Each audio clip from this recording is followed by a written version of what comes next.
So when you first step into the apartment, you're in the foyer space, right outside the kitchen and the living room. As you can see, the living room is very spacious.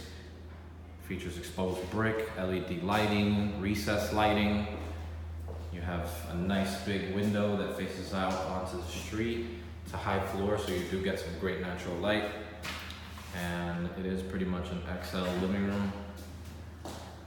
In that foyer space, you can definitely set a dining room table at minimum a 4-seater. Actually, a 4-seater would be perfect there. You do have lots of room in the kitchen as well for some butcher's blocks or whatever type of storage you would like to add. You have stainless steel appliances, lots of cabinet and counter space. Following along, you have this hall closet, which is a massive hall closet, plenty of floor space, lots of storage space above, and you have high ceilings so you can store all the way up. You have a all white subway tile bathroom with a pedestal sink and a tub back there. And then lastly, your bedroom. You can comfortably fit a queen size bed. You can definitely get a king in here as well.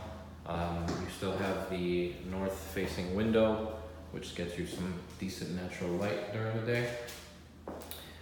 Plenty of outlets for all your electrical needs. And then one more closet here, which is also pretty spacious. And again, has some great overhead storage.